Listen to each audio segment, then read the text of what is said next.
இது நம்ம ஃபேமிலி. எல்லாருக்கும் வணக்கம். 28 மக்களவை தொகுதிகள் கொண்ட ஒரு முக்கியமான மாநிலம் தான் கர்நாடகா. அந்த கர்நாடகால ஒரு குரூஷியல் ரீஜன் எது அப்படின்னு பாத்தீங்கன்னா பெங்களூர் சிட்டியை சொல்லலாம்.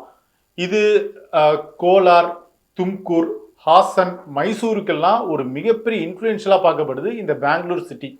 இந்த பெங்களூர் மக்களவை தொகுதியை பொறுத்த வரைக்கும் 4 தொகுதியில பிரிக்கப்பட்டிருக்கு. Bangalore south, Bangalore north, Bangalore central மற்றும் பெங்களூர் ரூரல். இப்படி 4 முக்கியமான தொகுதிகளை உள்ளடக்கியது தான் இந்த பெங்களூர் சிட்டி. 4 லோக்சபா தொகுதிகளுக்கு தலா 8 சட்டசபை தொகுதிகள் இருக்கு இந்த ரீஜியன்ல. சரி, இப்போ 2019 எலெக்ஷன் கடைசியா நடந்ததுல, அதுல இந்த பெங்களூர்ல ஒரு முக்கியமான தொகுதி காங்கிரஸுக்கு ஒரு குரூஷியலா பார்க்கப்பட்டுச்சு. அதுதான் பெங்களூர் ரூரல். இந்த பெங்களூர் ரூரல்ல போன எலெக்ஷன்ல DK சுரேஷ் அப்படின்றவர் காங்கிரஸ் சார்பா ஜெயிச்சார். இது ஏன் முக்கியமான தொகுதி அப்படின்னு பாத்தீங்கன்னா என்டையர் எலெக்ஷன்லயே காங்கிரஸ் ஜெயிச்ச ஒரே தொகுதி இது மட்டும்தான். மீதம் இருக்கிற 3 தொகுதியிலுமே பாஜக தான் ஜெயிச்சாங்க. பெங்களூர் சென்ட்ரல்ல PC மோகனும், பெங்களூர் நார்த்ல DV சதானந்த கவுடாவும், பெங்களூர் சவுத்ல ஆனந்த் குமார் ஜெயிச்சாங்க. போன எலெக்ஷன்ல 28 தொகுதிகளில் 25 தொகுதிகளில் பாஜக ஜெயிச்சாங்க. இந்த ஸ்டேட்ல இது வரைக்கும் இப்பேற்பட்ட டேலி வந்ததே கிடையாது. கிளீன் ஸ்வீப் பண்ணிட்டாங்க. சரி, இப்போ நம்ம பெங்களூருடைய 4 தொகுதிகளை பார்த்துடலாம். முதல்ல வருது பெங்களூர் நார்த். இந்த தொகுதிகளில் KR புரம், பயட்ட ராயணபுரா, யஷ்வந்த்பூர், தாசரஹள்ளி, மகாலட்சுமி லேஅவுட், மல்லேஸ்வரம், ஹெப்பால் மற்றும் புலிகேஷ் நகர் இருக்கு. பெங்களூர் நார்த்துடைய மக்கள் தொகை எப்படி பிரிக்கப்பட்டிருக்கு அப்படின்னு நம்ம பார்த்துடலாம். பெங்களூர் நார்த்துடைய மக்கள் தொகை 66,08,302. இதுல SC 12.5%, இஸ்லாமியர்கள் 12.9%, ST 2.2% பேர் இருக்காங்க. இதோடைய சிட்டிங் MP பாஜகவுடைய DV சதானந்த கவுடா. போன எலெக்ஷன்ல பெங்களூர் நார்த் தொகுதியில 8,24,500 ஓட்டுகள் வாங்கி சதானந்த கவுடா ஜெயிச்சாரு.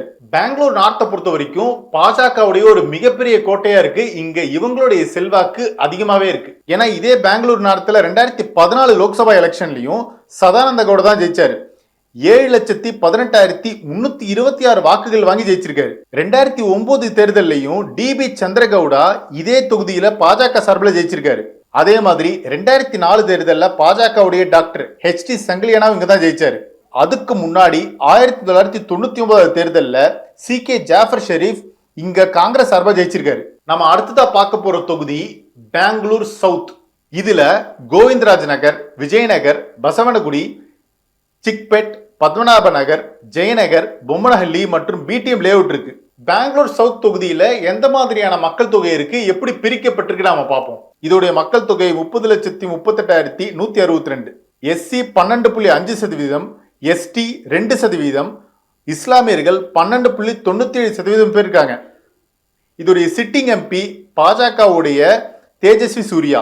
இப்ப இங்க பாஜகவுடைய தேஜஸ்வி சூர்யாவுக்கும் காங்கிரஸ் உடைய சௌமியா ரெட்டிக்கும் மிகப்பெரிய அளவுல போட்டி இருக்க போகுது. 2019 எலெக்ஷன்ல 7,39,229 வாக்குகள் வாங்கி பாஜகவுடைய தேஜஸ்வி சூர்யா ஜெயிச்சாரு.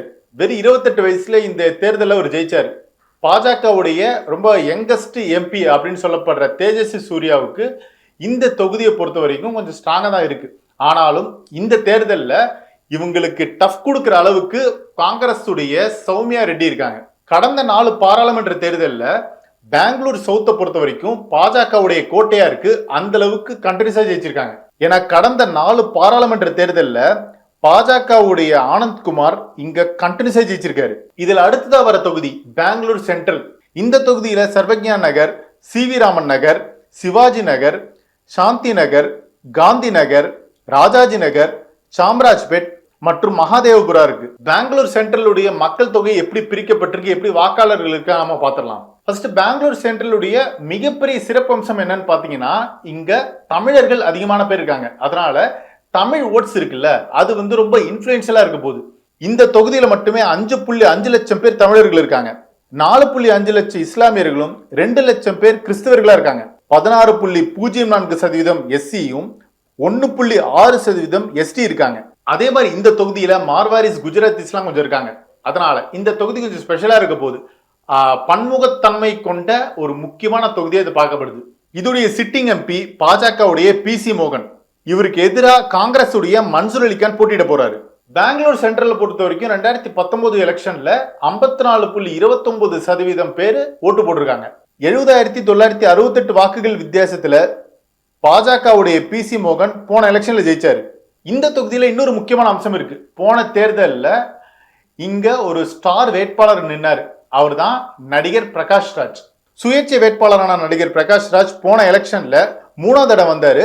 அவர் 28,906 வாக்குகள் வாங்கினாரு. 2009 தான் முதல் தடவை இங்க லோக்சபா எலெக்ஷன் ஸ்டார்ட் பண்ணாங்க. அப்போதுல இருந்து பிஜேபியோடைய கோட்டையா இருக்கு. 2009 மற்றும் 2014 வருஷத்துல பாஜகவுடைய PC மோகன் தான் இங்க ஜெயிச்சிருக்காரு.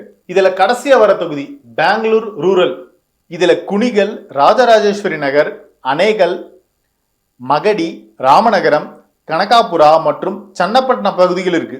பெங்களூர் ரூரலை பொறுத்த வரைக்கும் 24 லட்சம் ஓட்டர்ஸ் இருக்காங்க. எஸ்சியோடைய மக்கள் தொகை 16.45%, எஸ்டியோடைய மக்கள் தொகை 2.78%.